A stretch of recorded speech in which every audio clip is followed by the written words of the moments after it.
विपदा हो तो सुमिरन कीजिए। संकट मोचन हर संकट का बेड़ा पार करते हैं। ऐसे कलयुग के प्रत्यक्ष देवता वीर बलि हनुमान का जन्म उत्सव मंगलवार को मनाया गया। कोरोना लॉकडाउन के कारण मंदिरों में कोई बड़े आयोजन तो नहीं हुए, लेकिन भक्तों ने आरती पूजन कर जन्म उत्सव मनाया। सागोद रोड स्थित श्री रणजीत खेड़ापति हनुमान मंदिर में आकर्षक श्रृंगार कर जन्म उत्सव मनाया गया। हनुमान भक्त ने बताया, सभी जगह हिंदुस्तान में जहाँ भी बालाजी महाराज के मंदिर है, वहाँ सभी जगह चैत्र वर्ष की पूर्णिमा के दिन भगवान बालाजी का श्रृंगार करके हनुमान जन्म उत्सव को मनाया जाता है। और ये कलयुग के प्रत्यक्ष देवता हैं, अजर अमर है। बालाजी महाराज जो है सप्त चिरंजीवों में इनका नाम है, जिनके स्मरण मात्र से ही किसी भी व्यक्ति को सुख समृद्धि और लंबी आयु का प्रदान होता है। तो इसी स्थिति में हनुमान जन्मोत्सव के दिन भली भांति बालाजी महाराज की पूजा अर्चना श्रृंगार वगैरह करके अगर उनसे इस श्रृंगार का महत्व क्या रहता है? श्रृंगार का महत्व यह है कि जन्मोत्सव के दिन बालाजी महाराज को विभिन्न तरीकों से भगवान की पोशाक पहना के उनकी आराधना करी जाती है। कहीं उनका बाल रूप बनाया जाता है, कहीं जो है कि उनका वानर रूप, कहीं जो है उन्हें धोती कुर्ता पगड़ी वगैरह ये चीज़ें पहना कर और अपनी भावनाओं के साथ में भगवान का बढ़िया से बढ़िया श्रृंगार करके उनकी आराधना करी जाती है। तो हनुमान जन्म उत्सव के दिन विधिवत भगवान बालाजी महाराज की अगर पूजा अर्चना करी जाए तो जो कोरोना काल की जो महामारी अभी चल रही है, इसमें जो है कि हनुमान जी महाराज की हनुमान चालीसा की चौपाई के अनुसार जो लाइन कही गई है कि नासे रोग हरे सब पीरा और जपत निरंतर हनुमत बीरा, तो भगवान बालाजी महाराज की विधिवत पूजा अर्चना करके अगर ये करा जाए, इनका जन्मोत्सव मनाया जाए, तो निश्चित तौर पे इस समय पे जो विकट परिस्थितियां बनी हुई है उससे संसार को निकलने में सहायता प्राप्त होगी। रत्नेश्वर स्थित सिद्धेश्वर हनुमान मंदिर में भक्तों ने सोने के वर्क से बालाजी का श्रृंगार कर पूजन किया। डाट की पुल स्थित मंदिर में हवन पूजन किया गया। बाद में आरती कर हनुमान जन्मोत्सव मनाया।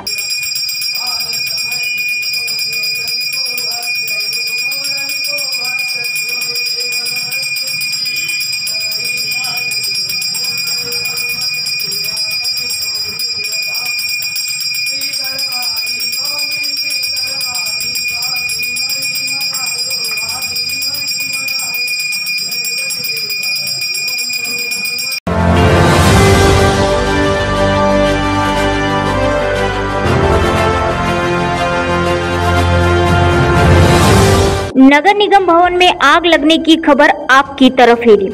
बताया जाता है कि दोपहर करीब 2 बजे आग लगी। धुआं निकलते देख मौजूद कर्मचारी बाहर आ गए। बताया जाता है कि आग शॉर्ट सर्किट से निगम के रिकॉर्ड रूम में लगी। रिकॉर्ड रूम में आग लगने से कितना नुकसान हुआ इसका तो आकलन नहीं हुआ, लेकिन रिकॉर्ड रूम में आग लगने से कई शंकाओं ने सवाल जरूर खड़े कर दिए। आग की सूचना पर तत्काल निगम फायर ब्रिगेड ने पहुंचकर पानी का छिड़काव कर आग बुझाई। निगम आयुक्त सोमनाथ झारिया सहित अन्य अधिकारी भी मौजूद थे। आग से PWD का रिकॉर्ड जला है, जो पुराना बताया जा रहा है। निगम आयुक्त झारिया ने बताया केबल पुरानी होने से आग लगी है। क्या रिकॉर्ड जला उसकी जांच होगी। ये शॉर्ट सर्किट से कुछ 2 बजे के आसपास PWD के रिकॉर्ड रूम में जो पुराना रिकॉर्ड है उस पर आग लगी थी।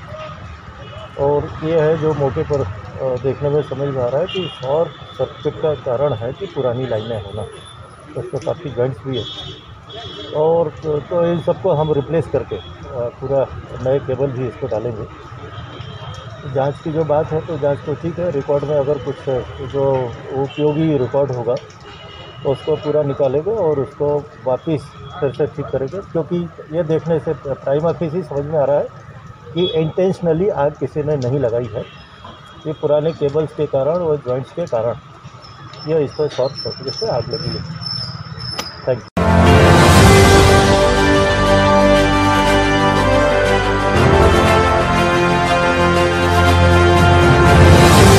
कोरोना लॉकडाउन ने शादियों की खुशियों को भी कैद कर दिया है। अपनी शादी की बाट जो रहे युगल जोड़ों की शादी की रस्में सीमित लोगों की मौजूदगी में निभाई जा रही है। कोरोना प्रोटोकॉल कुछ भी हो, शादी की रस्मों को तो हर तरह से निभाई जा रही है। अपनी शादी की खुशी में जब माता पूजन का मौका था, तब एक दुल्हन ने अपने आप को रोक नहीं सकी। मास्क लगाकर दुल्हन ने जमकर थिरकन भरी। दुल्हन का डांस देख लोगों का कोरोना तनाव भी कम हो गया।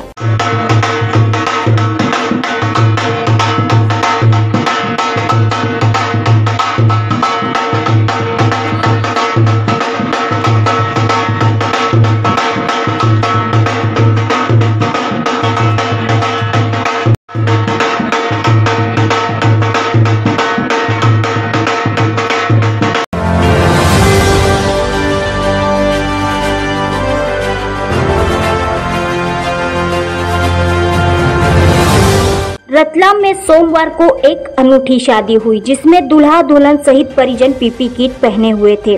पीपी किट पहने दूल्हा है आकाश बोरासी और दुल्हन है नेहा। दोनों की शादी हुई है। रतलाम के एक मैरिज हॉल में शादी में दूल्हा दुल्हन के परिजन सहित मौजूद थे।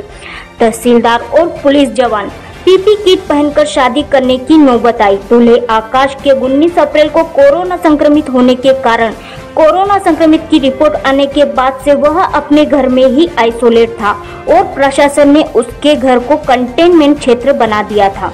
आकाश इंजीनियर होकर पुणे की एक कंपनी में पदस्थ है और उसकी दुल्हन रतलाम निवासी है। वह यहां आया था शादी के लिए, लेकिन कोरोना से संक्रमित हो गया। 14 अप्रैल से वह घर में ही था। उक्त घर में कंटेनमेंट बनने से बाहर नहीं निकल सकता था, लेकिन पूर्व से निर्धारित सोमवार को उसकी शादी होने वाली थी। वह कंटेनमेंट तोड़कर बाहर निकल आया और पहुंच गया उस मैरिज हॉल में जहां शादी की तैयारियां की गई थी, लेकिन किसी ने प्रशासन को सूचना कर दी। प्रशासन के अधिकारी मौके पर पहुंचे। पहले तो शादी निरस्त करने के लिए कहा गया, किंतु जब आकाश के घर वालों ने उसकी दादी की तबीयत खराब होने की बात कही और निवेदन किया कि दादी अपने पोते की शादी देखना चाहती है, इस पर प्रशासन ने शादी की अनुमति तो दे दी, लेकिन दूल्हा दुल्हन सहित पंडित से लेकर परिजनों को पीपी किट पहनने की बात कही। शादी के लिए समय तय हुआ शाम का। शादी तय समय अनुसार तहसीलदार और पुलिस की मौजूदगी में हुई। पीपी किट पहने पंडित ने मंत्रोच्चार किए और पीपी किट पहने दूल्हा दुल्हन ने अग्नि को साक्षी मान 7 फेरे लिए। फेरे के बाद दोनों के परिजन दूल्हा दुल्हन को लेकर रवाना हो गए। प्रशासन अब दूल्हे के खिलाफ कंटेनमेंट तोड़कर बाहर आने पर पुलिस कार्रवाई करने की बात कह रहा है। इस मामले में तहसीलदार नवीन गर्ग का कहना है। बारात तो ये यहीं पे मजलूम बिहार है, मेडिकल कॉलेज के पास और पॉजिटिव ये 19 तारीख को आए थे। इसके अलावा ये कहीं बाहर से आए मजलूम बिहार में। शादी हो रही थी, जानकारी मिली कि पॉजिटिव पेशेंट है और दूल्हा खुद पॉजिटिव है, तो इसलिए यहाँ शादी का कार्यक्रम रुकवाने के लिए आए थे। लेकिन रिक्वेस्ट और बड़े अधिकारियों के मार्गदर्शन के बाद शादी करवाई गई है, जिससे संक्रमण न फैले। 19 तारीख को पॉजिटिव आया था, ये पॉजिटिव आया है, उसने जानकारी छिपाई है अपनी, तो इस पर क्या कोई कार्रवाई बनती है? अधिकारियों के मार्ग तो पूरी जानकारी है इसकी, जो भी मार्गदर्शन आगे मिलेगा ये कार्रवाई कर दी है। इसके बाद जो भी जानकारी मिलेगी कार्रवाई करेंगे। कोरोना पेशेंट जो संक्रमित है उसको क्या शादी करने की छूट दी जा सकती है? नहीं दी जा सकती। फिर आप लोग खुद ही शादी करवा रहे हैं? अब शादी का जो कार्यक्रम तय हो गया था और जिनके वहाँ एक हार्ट पेशेंट है जिनकी कभी भी डेथ हो सकती है। पर जिस तरीके से ये 19 तारीख को पॉजिटिव आया था, इसकी जानकारी अब तक प्रशासन को नहीं लगी, ऐसे और कितने लोग होंगे जो प्रशासन को इसकी जानकारी है? ये आउट ऑफ वे जाके कंटेनमेंट खोल कर बाहर आए। कंटेनमेंट बना हुआ था घर में, खुद जाके चेक करके आया हूँ, क्योंकि ये बाहर आए हैं तो इनके ऊपर 188 की कार्रवाई भी हो सकती है, 1 की कार्रवाई भी हो सकती है, 269 270 की कार्रवाई भी हो सकती है, लेकिन वरिष्ठ अधिकारी के मार्गदर्शन के बाद ये कार्रवाई भी आगे की जाए। अगर ये अभी पता नहीं लगता तो ये शादी होती है और कई लोग इससे संक्रमित होते संक्रमित हो सकते थे, लेकिन जानकारी मिली है समय पे। कुछ तो आपका भी तत्व अच्छा रहता है, आपका सहयोग रहता है, जिससे हमको जानकारी मिल जाती है, जिससे ये बड़ा संक्रमण फैलने से रुक गया। अभी यहाँ आप लोग शादी करवा रहे हैं, कितने लोग उपस्थित हैं इनके परिवार के? परिवार के 8 लोग उपस्थित हैं, दोनों तरफ के वर वधू मिला के कुल 8 लोग हैं।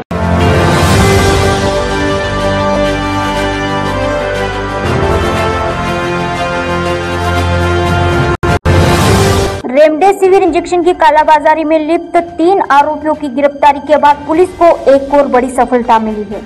पुलिस ने इस मामले से जुड़े 4 और आरोपियों को गिरफ्तार किया है, जिससे आरोपी अब 7 हो गए हैं। गिरफ्तार आरोपियों में एक महिला भी शामिल है। जो मेडिकल कॉलेज की स्टाफ नर्स बताई गई है। गत दिनों पुलिस ने 80 फीट रोड स्थित जीवांश हॉस्पिटल में कार्यरत उत्सव नायक को रेमडेसिविर इंजेक्शन का 30,000 रुपए में बेचते हुए गिरफ्तार किया था। उत्सव द्वारा दी गई जानकारी के आधार पर पुलिस ने जीवांश हॉस्पिटल के ही एक और कर्मचारी यशपाल राठौर को भी गिरफ्तार किया था। उक्त दोनों आरोपियों ने पूछताछ के दौरान बताया था कि उक्त इंजेक्शन उन्होंने प्रणव जोशी निवासी मंदसौर से 25,000 रुपए में खरीदा था और 5,000 का लाभ लेकर 30,000 रुपए में बेच रहे थे। पुलिस ने त्वरित कार्रवाई करते हुए मंदसौर से तीसरे आरोपी प्रणव जोशी को भी गिरफ्तार कर लिया था। पुलिस द्वारा पूछताछ के दौरान यशवंत जोशी उक्त रेमडेसिविर इंजेक्शन जिला चिकित्सालय में ओपीडी पर्ची काटने वाले गोपाल पिता राजूलाल निवासी सेजावता के द्वारा कॉन्फ्रेंस कॉल के माध्यम से यशपाल राठौर को उपलब्ध करवाने की जानकारी दी। जानकारी पर तत्काल गोपाल को ग्राम सेजावता से गिरफ्तार किया। इस दौरान पुलिस ने आरोपी गोपाल के कब्जे से मिलने लेबोरेटरीज लिमिटेड कंपनी का डेसरेम ब्रांड रेमडेसिविर इंजेक्शन 100 ग्राम और व्हील जब्त की गयी। पुलिस द्वारा पूछताछ के दौरान गिरफ्तार आरोपी गोपाल की निशानदेही पर इस मामले में चेन के रूप में शामिल रोहित पिता लक्ष्मी नारायण निवासी ग्राम सेजावता, पंकज पिता भारत सिंह तथा रीना पिता भारत सिंह निवासी शिवनगर रतलाम को गिरफ्तार किया गया। पंकज और रीना दोनों भाई बहन हैं। पंकज ने पुलिस को बताया कि उसकी बहन रीना शासकीय मेडिकल कॉलेज में आईसीयू में स्टाफ नर्स का काम करती है। वह मरीजों को लगे हुए रेमडेसिविर इंजेक्शन के खाली विकल्प एवं बाहर की पैकिंग को पंकज को उपलब्ध करती थी, जिस खाली विकल्प में आरोपी पंकज मोहनसेप नामक सेंटीसोने इंजेक्शन नामक पाउडर भरकर उनकी दोबारा पैकिंग कर खरीदने वाले गोपाल व रोहित को उपलब्ध कराया करता था। पंकज के घर पर पुलिस द्वारा दबिश के दौरान आरोपी के घर से रेमडेसिविर इंजेक्शन के 4 खाली बोतल, मोनोसेप नामक सेंटीसोने इंजेक्शन के 8 खाली व्हील व 10 भरे व्हील, 8 व्हील के ढक्कन मिले हैं। वही ढक्कन चिपकाने का साधन, ढक्कन निकालने हेतु एक पेचकस, इंजेक्शन के बॉक्स पर नाम मिटाने हेतु सैनिटाइजर, एक डॉक्टर टेप व मार्कर पेन जब्त किए गए हैं। पुलिस द्वारा उक्त प्रकरण में धाराओं का इजाफा किया गया है।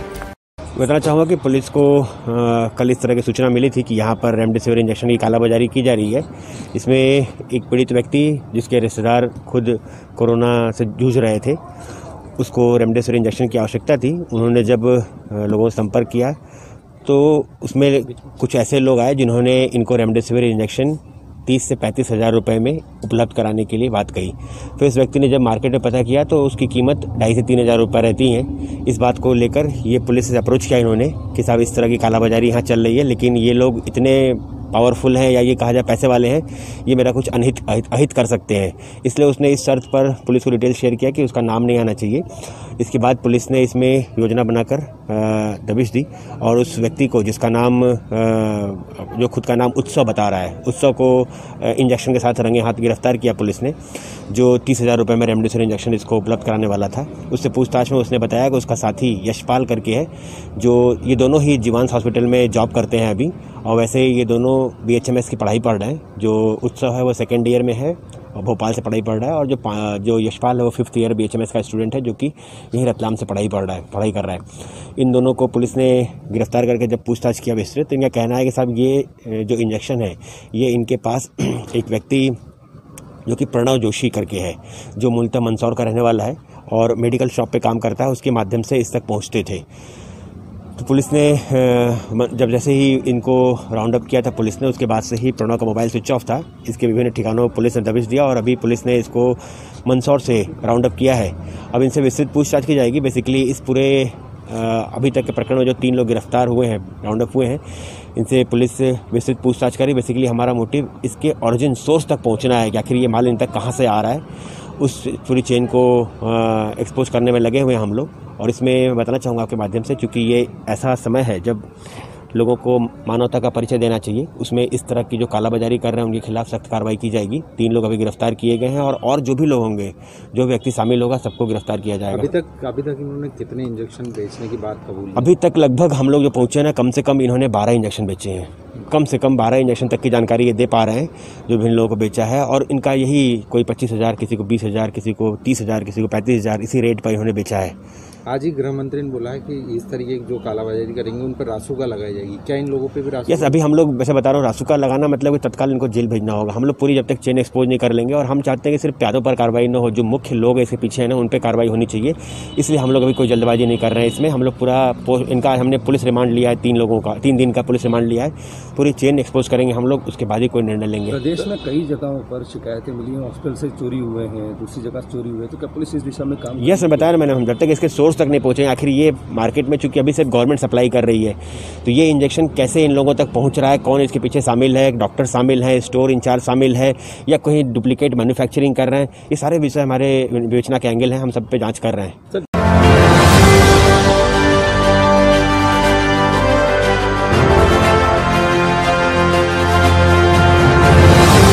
जनता कर्फ्यू में प्रशासन ने बाजार बंद करवाए हैं, लेकिन आवश्यक वस्तुओं के लिए उन दुकानों को समय सीमा में खोलने की अनुमति दी है।